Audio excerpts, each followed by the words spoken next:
Welcome back, America. I had a wonderful conversation in the last 24 hours with someone who was raised Catholic like I was, but said he had fallen away from the Catholic Church. But Charlie Kirk's assassin sort of created a spiritual awakening. They've gone back to Mass and gone back to practicing faith. And I thought, well, that's an amazing thing. And I looked, our own Just the News had a whole story on a spiritual awakening that's been sweeping the country since the tragic assassination of Charlie Kirk, our good friend and our colleague here on the network. Joining us now to discuss that and a whole lot more is the president of 40 Days for Life, our good friend, Sean Carney. Sean, good to have you back on.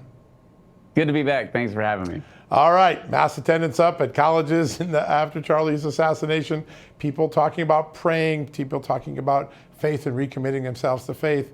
It's funny that in such a dark moment that out of this violence, at least some good is coming of it.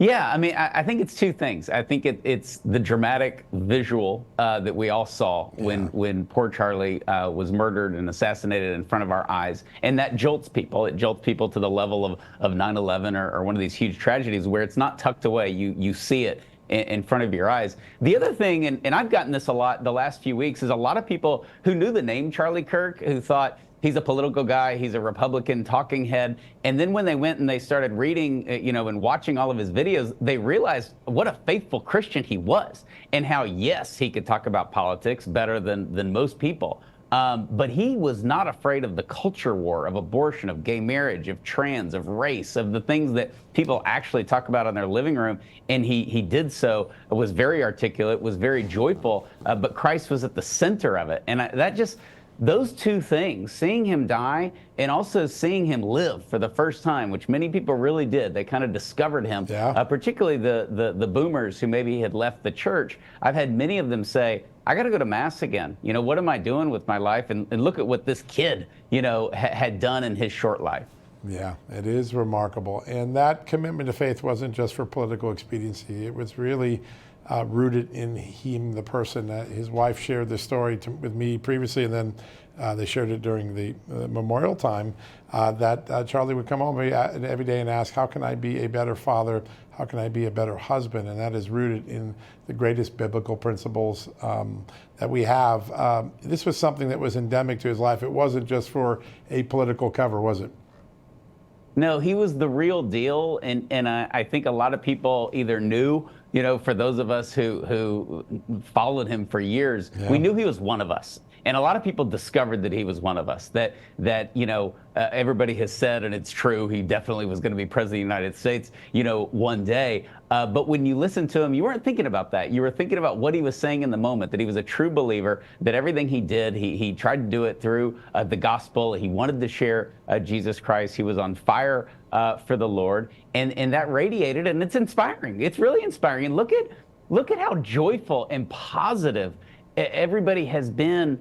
As we've mourned his death. It's really a testament to his life. And 15% increase in Mass attendance just within the Catholic Church. Charlie wasn't even Catholic. He's getting Catholics to go back to Mass. That's a beautiful testament of faith, no matter what religion you are. And I think it's so inspiring. And you just see this hatred on the left and this response of hope and love and forgiveness coming through, with so many conservatives across the country.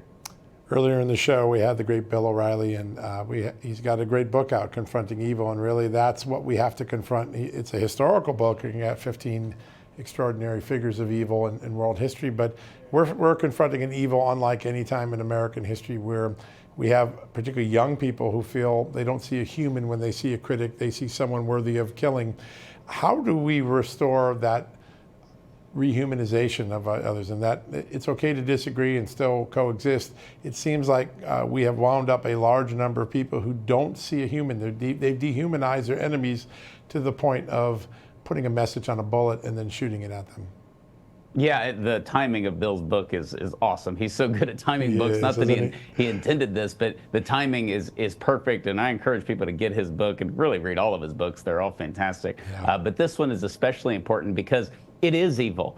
And we go through these stages in our country where we deny that evil exists, where we deny that evil exists in other countries or in our country. And in order to have evil thrive, you have to dehumanize the human being.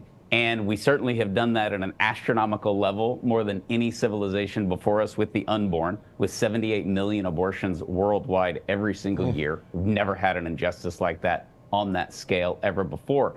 And when you do that, as Mother Teresa said, if we can tell a mother that she can pay a doctor to kill her child, how can we tell anyone not to kill anyone? And we are seeing that dehumanization, and we're seeing people take matters into their own hands. We've always had a political climate where there's name calling, right? Yeah. But we haven't had it to where there's name calling of, you're evil, you're a fascist, you're the end of the world, and therefore we're going to go shoot you. And that's what we've had recently, and even in the last 2 weeks, and even with this ICE shooting in Dallas. It's absolutely unprecedented. It's very, very dangerous, and it in and of itself, of course, is evil. Yeah, and they're also in the middle of the memorial for Charlie, which was really a celebration of life, not a moment of great sorrow. His wife forgives the person that shot her husband. How important was that a message? We got about 15, 20 seconds left. It was one of the greatest public displays of Christianity I've ever seen. With all of the people watching that, for her to say that as a witness to Christ was one of the most beautiful things you're ever going to see in our country. Yeah, I agree. It was profound in ways I can't even describe with words, and I'm always trying to find words. So, Sean Carney, you're always a great guest. We always learn a lot and walk away a lot smarter when you're on. Thanks for joining us tonight. Thank you. Yeah, thanks, my friend. All right, folks, that's all we have for you. Amanda will be back in the chair tomorrow night. Until then, we're going to hand off to the amazing Grant Stinchfeld. We'll be back 6 o'clock tomorrow night. Should have a pretty good scoop tomorrow night, so tune in January 6th. A little hint. I'll let you know more tomorrow.